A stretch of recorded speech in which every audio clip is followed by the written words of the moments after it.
아마 하나님 그러면 다른 종교에서도 그렇게 생각해요. 사랑의 하나님. 불교 그럼 자비 그런 말을 쓰긴 하지만 불교에서 얘기하는 그 자비, 기독교에서 말하는 사랑과 긍휼 좀 차원이 다릅니다. 하나님의 사랑은 그 단어 앞에 그런 단어가 하나 더 붙습니다. 그럼에도 불구하고 죽어야 돼요. 망해야 합니다. 쫄딱 망해서 거지가 되어야 합니다. 응보죠. 그런데 기독교는 그럼에도 불구하고 망해야 하는데 안 망해요. 어떤 때는 망하는 게 축복일 때도 있긴 합니다. 그래야 정신을 좀 차리니까요. 자, 그런데 우리가 구약 성경을 보면 참 답답할 때가 있습니다. 왜냐하면 하나님께 이스라엘 민족에게 정말 놀라운 영적 체험들을 하게 합니다. 여기 계신 분들 그런 체험이 있으신지 모르지만 체험이 있으면 하나님을 아주 떠나지 못합니다. 혹시 어떤 일로 잠깐 멀어질 수 있지만 영원히 떠날 수가 없어요. 그리고 사실 잠깐 떠나는 것도 가능하지 않습니다. 그 체험이라는 게 있기 때문에 하나님이 어떤 분인 걸 알아요. 그것은 사랑과 함께 두려움도 같이 있습니다. 하나님은 사랑하는 자를 불러오시는데 어떤 때는 혹독한 책찍도 가하시거든요. 하나님을 떠났을 때 이 두려움이 있는 거예요. 내가 하나님을 멀리했다. 하나님 나를 부르실 때 아프게 때리실 텐데 걱정이 있는 거거든요. 그렇기 때문에 두려움과 사랑하심을 같이 가지고 있어요. 그래서 하나님을 아주 떠날 수 없는 거예요. 그리고 떠났다가도 어떤 계기가 돼서 또 다시 돌아오게 만드십니다. 천국을 하나님께서 그를 불러들이셔야 되기 때문에 자, 그런데도 불구하고 하나님께서는 너무 사랑이 크시죠. 우리들이 생각하는 사랑하고는요 차원이 다릅니다. 하나님의 긍휼은 너무너무 높으셔서 우리는 미처 다 그 긍휼하심을 다 몰라요. 그런데도 하나님께서 이 자비와 사랑을 하심에도 불구하고 진노하셔서 화를 내리실 때는 또 아주 따끔하게 내리신다는 거예요. 오늘 이 본문에 나오는 요시야라는 왕을 보면 참 안타깝습니다. 너무너무 안타까워요. 자, 그런데 요시야라는 이 왕은요 개혁 중에 개혁, 신앙 회복에 가장 확실한 신앙 회복을 운동을 일으킨 왕이에요. 그런데도 하나님께서 오늘 우리가 읽은 성경 본문에 이렇게 말씀하셨어요. 그러나 여호와께서 유다를 향하여 내리신 그 크게 타오르는 진노를 돌이키지 아니하셨다. 이거야말로 큰일이에요. 우리도 꼭 기억해야 될 것은 우리가 하나님의 사람이고 하나님의 자녀입니다. 그런데 자만하지 말아야 합니다. 내가 무슨 짓을 해도 나는 천국 가고 하나님께서 나를 부르실 거야. 그건 자만할 수는 없어요. 요시야 왕이 그랬음에도 불구하고 돌이키지 않았다. 이건 참 반면교사. 우리가 꼭 배워야 될 부분이기도 합니다. 자, 그런데 왜 이게 시작이 됐을까요? 어디서부터? 그 사람은 원래 그렇지만 그럼에도 불구하고 그 시작점은 있습니다. 그 시작점이 어디냐? 솔로몬 왕이에요. 참 대단한 왕이잖아요. 하나님께 1000번의 제사를 드려서 1000일을 드린 게 아니고요. 1000번의 제사를 몰아서 단기간에 드렸겠죠. 그러니까 소 1000마리 또는 소 10,000마리. 이때 당시에는 워낙 부기가 극에 달하다 보니까 가장 많이 드렸을 때는 소 10,000마리, 뭐 양 10만 마리. 어마어마합니다. 온 제사장들이 다 달라붙어서 오래도록 제사를 드려야 가능한 숫자. 자, 그런 숫자를 하나님께 제사를 드리고 꿈에 하나님께 나타나셔서, 혹시 꿈에 영적인 꿈을 꾸신 분이 있을 거예요. 저도 영적인 꿈을 꿨던 그런 기억들이 생생하게 있습니다. 꿈에 나타나셔서 물어보시고 또 그가 원하는 것을 그대로, 그리고 거기에다가 플러스 옵션까지 해서 하나님께서 응답을 해주셨어요. 그런데 이 솔로몬이 하나님의 성전을 짓 때까지는 괜찮았어요. 그런데 그 후에 자기 왕궁을 지으면서 이 솔로몬이 쳤던 정책 중에 아주 특이한 정책이 하나 있는데, 그것은 뭐냐면 다문화 포용 정책입니다. 어느 나라 사람이든지 누구든지 상관없이 그 나라의 문화를 포용하는 거예요.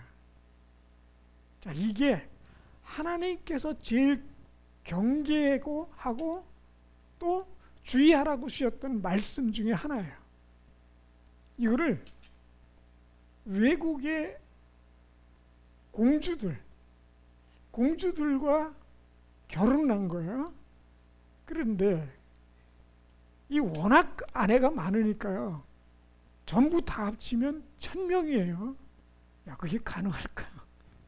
네, 그거 참 번호 매기기도 그렇고 참. 그런데 어쨌든 1000명의 아내가 있는데, 문제는 아내가 많은 것도 문제지만 그 1000명의 아내 중에 외국에 있는 다문화, 그 주변에 있는 국가들의 여성들을 데려다가 아내를 삼는 거예요.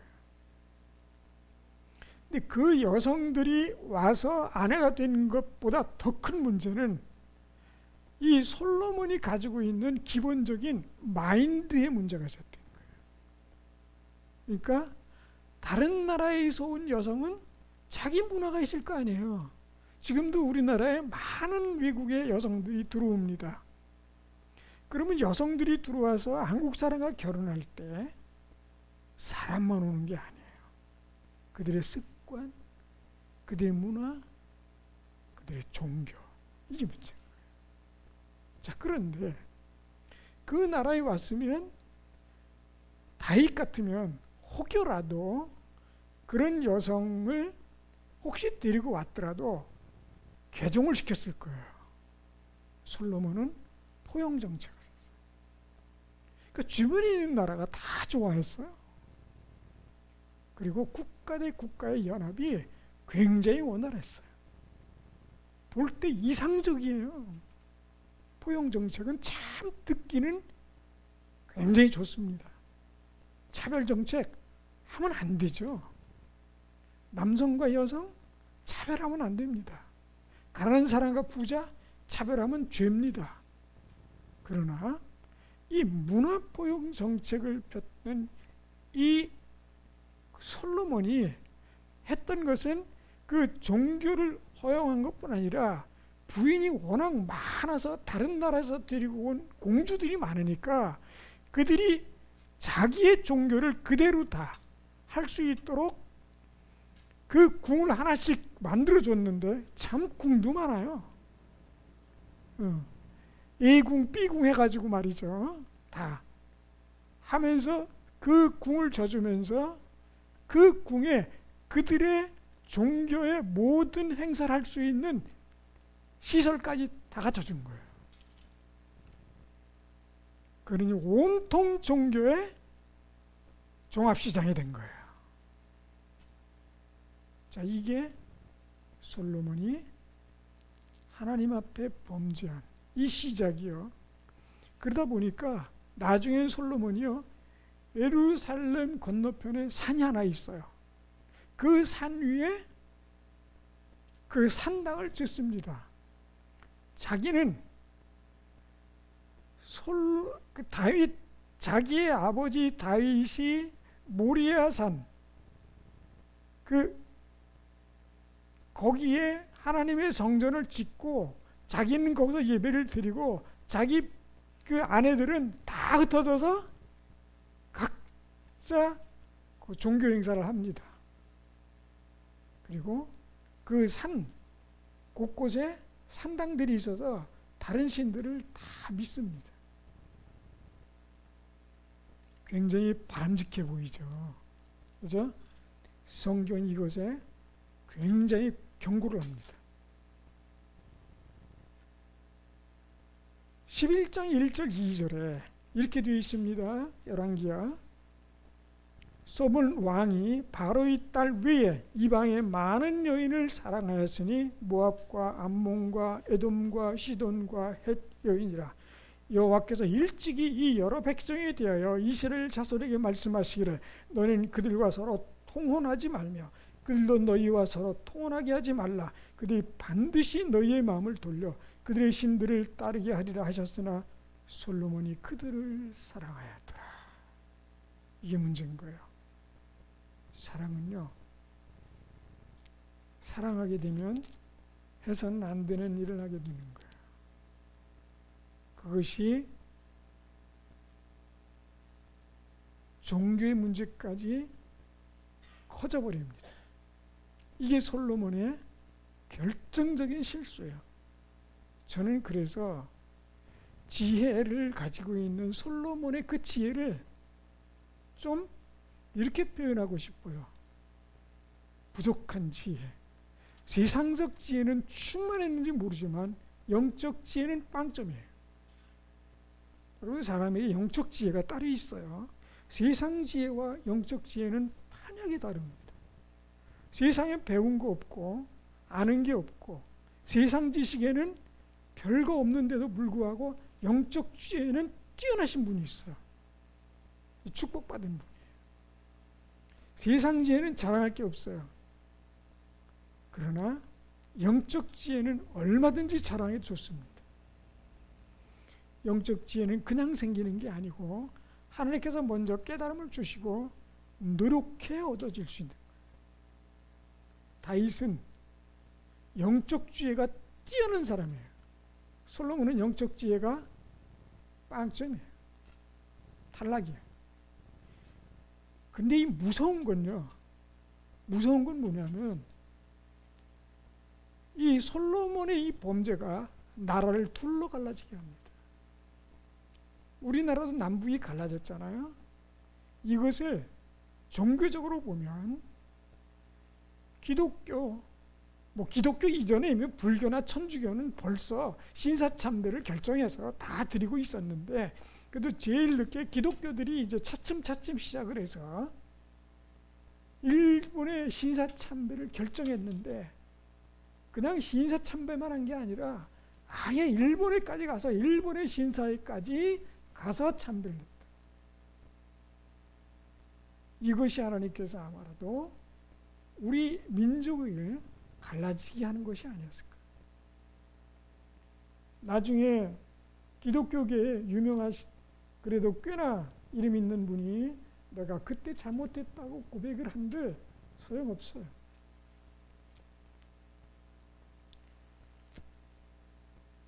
이 솔로몬이 이 문화포용 정책 참 듣기는 좋은데, 이 산 골짜기에다가 산당을 지은 이것이 북이스라엘 남유다예요. 참 묘하게도 우리나라도 남쪽은 지금 그래도 기독교인들이 상당히 많습니다. 이 유다도 그랬어요. 남쪽은 그래도 하나님을 믿는 그 정치가 있었고, 북에는 철저하게 타락됐어요. 처음부터 시작이 잘못됐어요. 북한도 그렇잖아요. 아예 처음부터 잘못됐어요. 근데 공산국가는 희한하게 다른 종교는 허용을 하는데 기독교만 허용을 안 해요.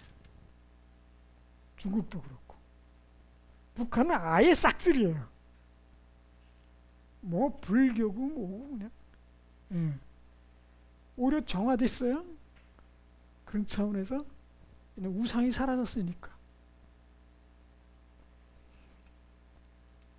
근데 이 솔로몬의 이 포용 정책 때문에 결국엔, 그리고 이 행위가, 산당을 지은 그 행위가 북이스라엘은 처음부터 끝까지 멸망할 때까지 208년 동안 우상만 섬기다가 망했고요. 남유다는 거의 400년 동안을 유지되다가 AD 586년에 망합니다. 이 오늘 성경 보면은 요시야 이후에 4대 왕을 지나는데, 4대 왕을 지나는 동안 온통 나라가 쑥대밭이 됐어요. 우상으로. 그게 솔로몬의 시작입니다. 근데 요시야는 좀 억울한 면이 있기는 해요. 그거는 조금 이따 다시 말씀을 드리고요.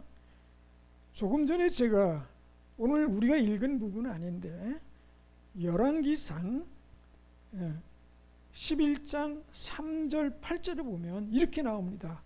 왕 후궁이 700명이요 첩이 300명이라.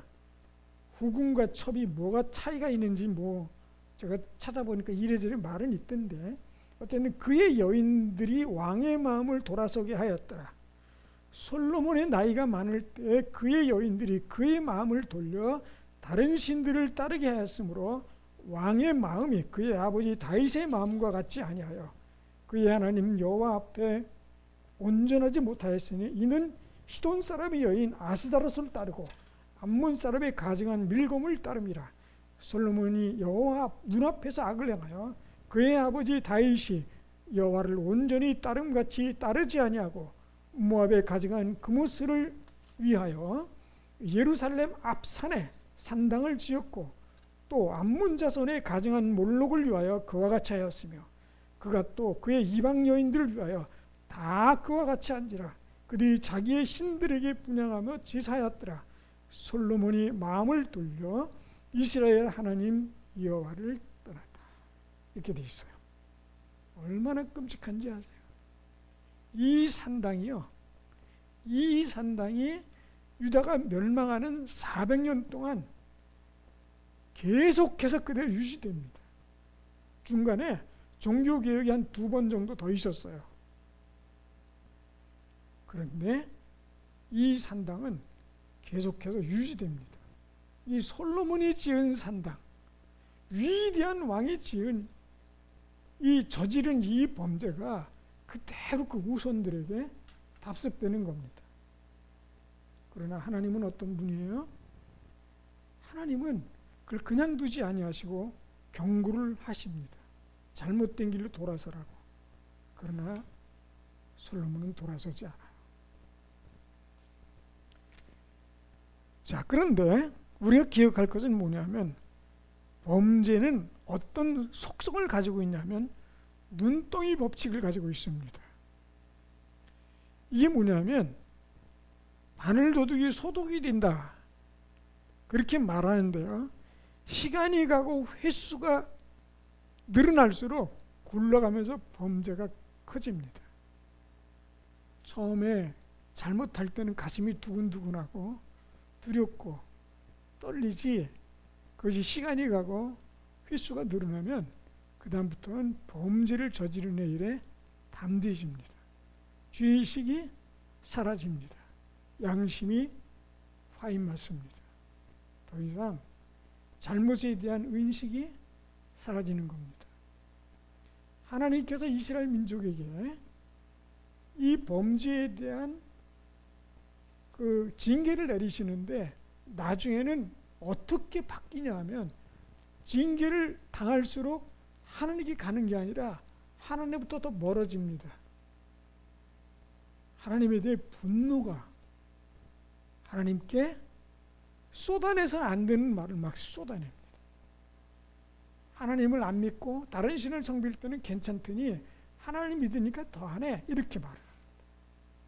결국은 이것이 이 나라가 망하는 결정적인 원인이 됩니다. 자, 숫자도 늘어나고 범죄의 질이 점점 악화됩니다.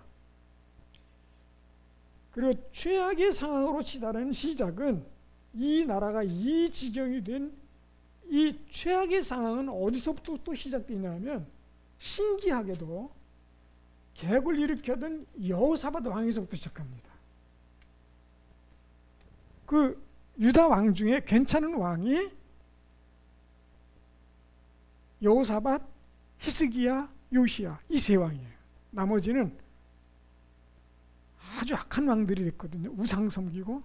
근데 여호사밧 왕 때 종교개혁이 한번 일어났습니다. 근데 이때 또 잘못됐어요. 결정적으로. 왜냐? 여호사밧 왕이 이스라엘 왕의, 북이스라엘의 아합 왕과 아주 친밀하게 지냈어요. 그리고 아합 왕의 딸인 아달랴를 자기 며느리로 데리고 옵니다. 여기서 완전히 나라가 끝장났어요. 이분도 문화 포용 정책을 쓴 건 아니에요. 근데 남유다 북이스라엘이 한 국가인데 반으로 갈라졌잖아요. 같은 민족이에요. 하나님의 사람들이에요. 그러니까 여호사밧은 무슨 생각을 가지고 있었냐면, 비록 지금은 서로 두 나라로 갈라졌지만 우리는 한 민족이야, 이 생각을 가지고 아합하고 친밀하게 지냈어요. 아합 왕이 내가 이제 전쟁을 가는데 여호사밧 왕이시여 나랑 같이 갈랍니까? 가야지, 당신과 우리는 하나잖아. 그리고 같이 전쟁을 했어요. 거기서 죽습니다. 그리고 그의 딸 아달랴가 와서 한 일이 있어요. 우상숭배. 아주 끔찍하게 합니다. 아주 치밀하게 합니다. 이 하나님의 종들을 싹 다 죽여요. 남김없이. 아주 치밀한 여자입니다. 그의 어머니 이세벨이 그랬는데 아달랴도 똑같아요. 한번 반란이 일어나서 자기가 한번 여왕도 되기도 해요. 참 험한 여자예요. 그리고 이때부터 나라가 완전히 진짜 망가지기 시작하죠. 자, 그리고 이 시대가 지나서 12대 아하스 때는, 12대 아하스 왕이 있는데 우상숭배는 이 정도 해야 돼 라고 하는 보여준 왕이에요. 어느 정도냐? 아예 자기 아들을 불 가운데로 보냅니다. 이건 이방 우상숭배자들이 하는 일, 이거는 절대로 하지 말라고 하나님께서 못 박아놓은 행위예요. 근데 그걸 합니다.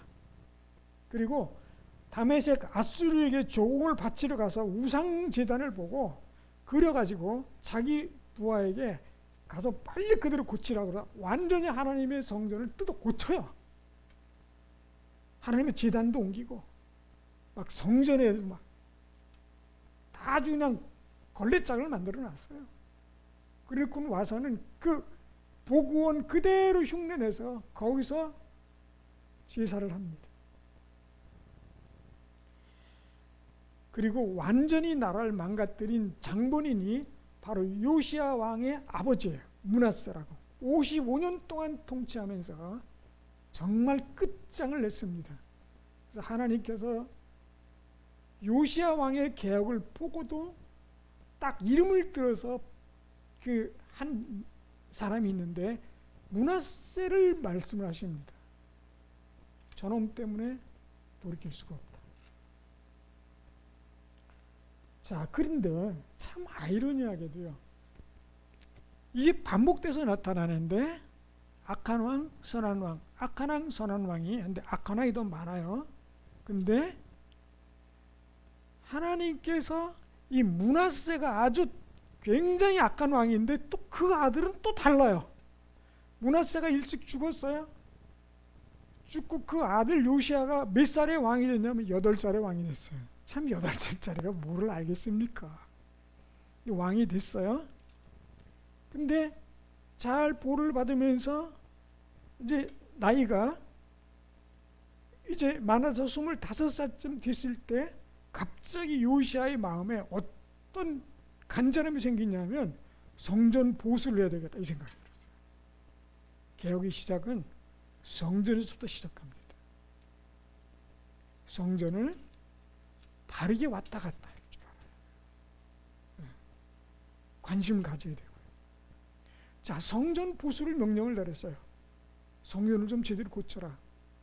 그런데 그 전에 왕들이 했던 이 성전 그 모습은 그대로 두고 그냥 성전 보수만 명령을 했어요. 근데 대제사장 hil기야가 성전을 고치다 보니까 뭐 책이 하나 나와요. 보니까 모세가 쓴 모세오경들이 성경 말씀이.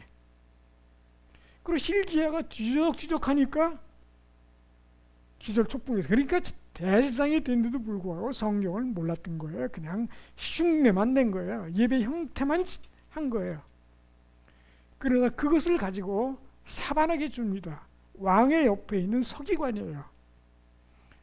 사반이 그것을 가지고 왕에게 가서 말하는, 요시야 왕에게, 왕이시여 hil기야 제사장이 이 책을 저에게 줬습니다.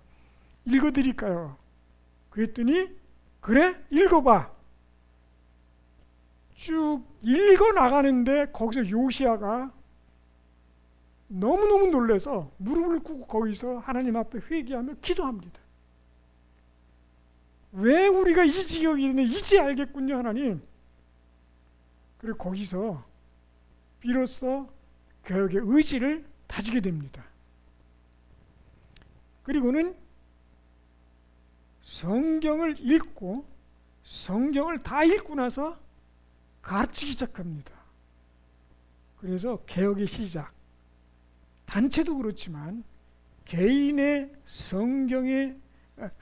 신앙의 개혁, 바른 성경을 유지하기 위해서는 성경을 읽어야 합니다. 방법이 없어요.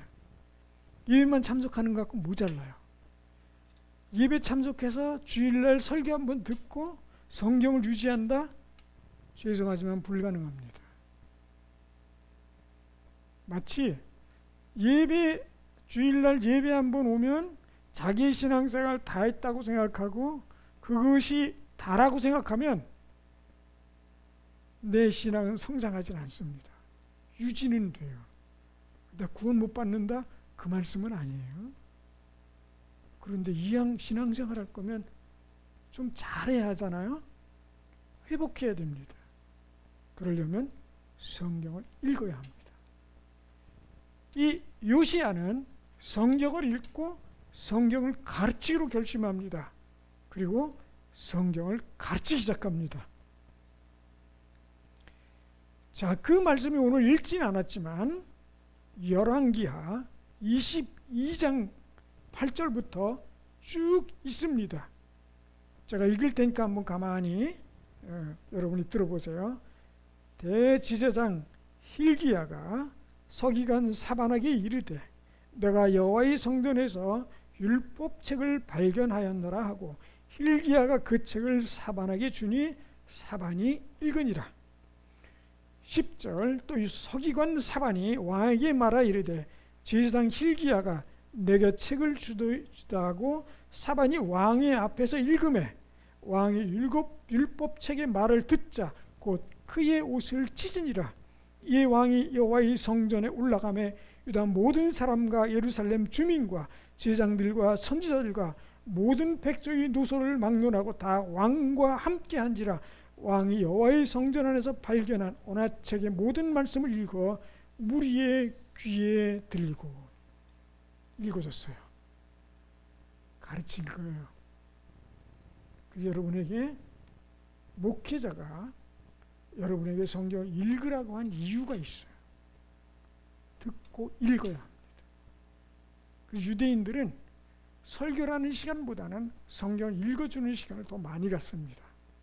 안식일날 모여서 하루 종일 했어요.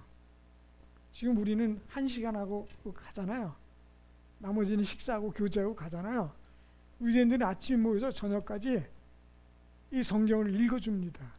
그리고 강론을 하는데 여호와가 무슨 말씀을 하셨다 그러면 전부 일어서서요 아멘 하고 또 한번 엎드렸다가 또 섰다가 그 하루 종일 그거 합니다. 그때 당시 힘들긴 힘들었을 거예요. 우린 참 편하게 신앙생활 합니다. 네, 제가 어렸을 때마다 다 앉아서 무릎 꿇고 예배 드렸어요. 네. 자, 그런데 요 비슷한 장면이 또 다른 데 한번 나옵니다.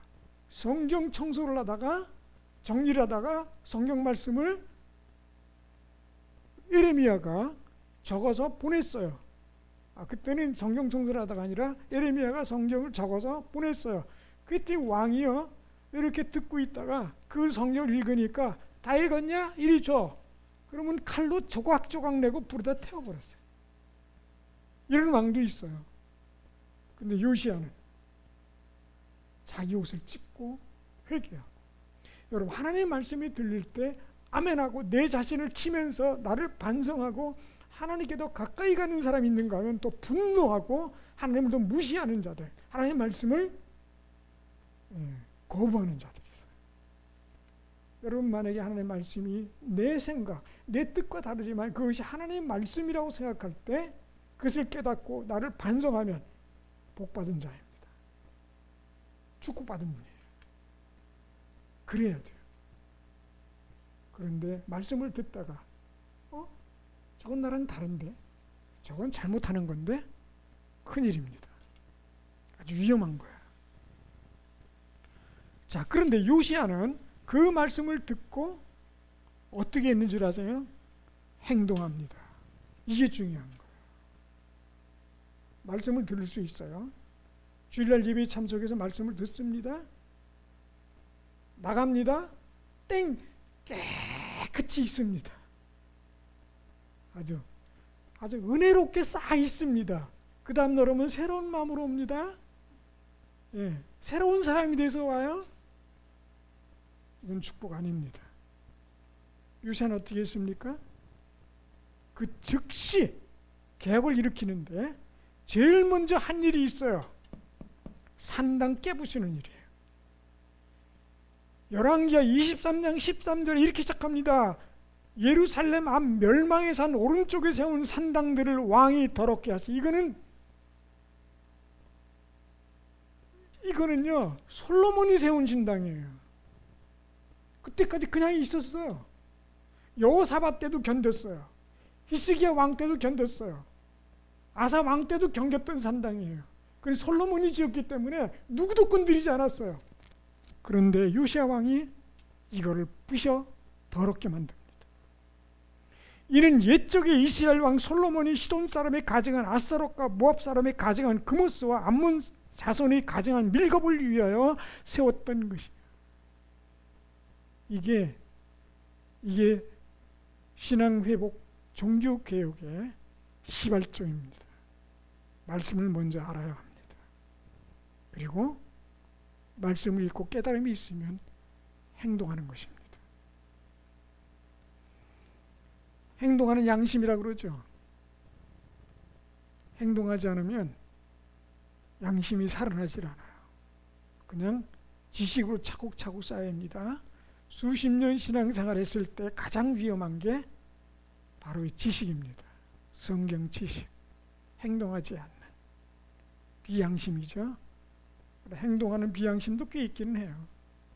의외로 많습니다. 그러나 요시야는 자기의 깨달은 바를 그대로 성경 말씀대로 실천합니다. 어떤 개혁이 있었는지 여러분이 혹시 기회가 되면 열왕기하 그리고 역대하를 한번 읽어보시면 자세하게 나옵니다. 그런데 제가 정말 안타깝게 생각하는 것은 이 요시야가 므낫세도 55년 동안을 통치했어요. 근데 8살에 시작해서 요시야는 31년 동안 통치해서 39에 요절을 합니다.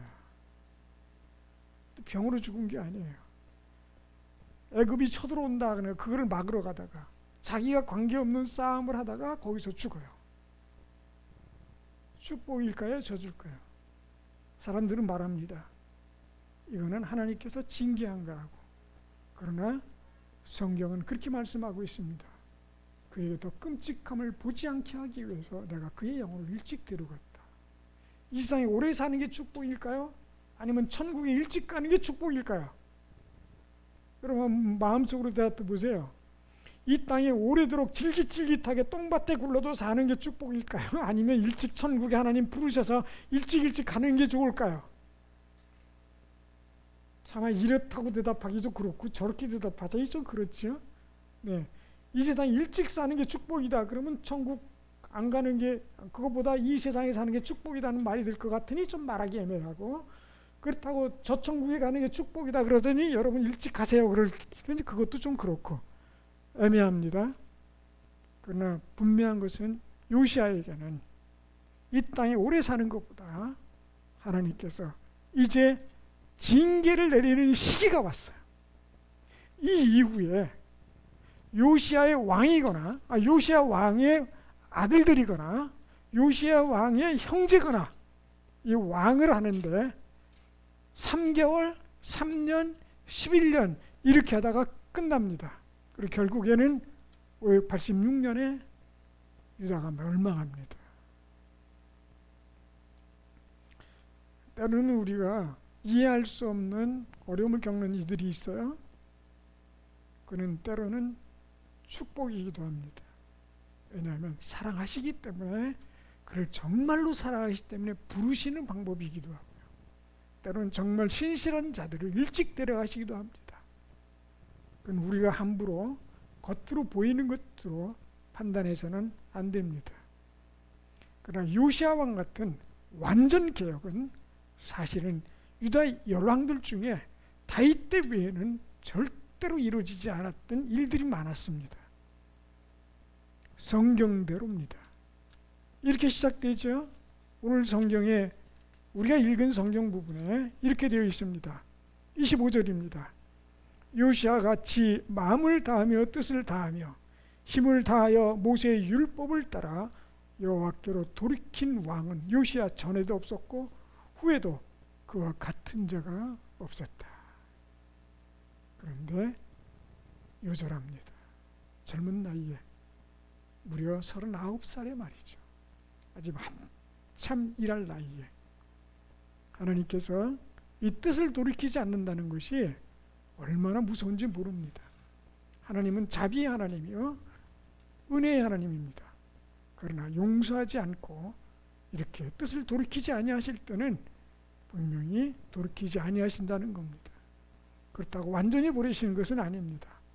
주의 사랑이 우리 모두에게 자비와 긍휼과 은혜가 넘치시기를 주의 이름으로 축원을 드립니다. 다 같이 기도합니다. 주님, 저희는 하나님의 자비와 긍휼과 은혜가 필요합니다. 이곳에 부르셨사오니 하나님, 저희가 하나님의 뜻 안에서 온전하여 하나님의 보호를 받으며 주님 부르시는 그날까지 강건하게 영적으로 충만하게 또 저희들의 신앙이 회복된 상태로 우리 개인의 신앙이 내적으로 개혁이 일어나서 하나님 말씀을 통해 새로운 삶을 살게 하여 주시며 그리스도인다운 삶을 살게 하여 주시옵소서. 예수님 이름으로 기도드립니다.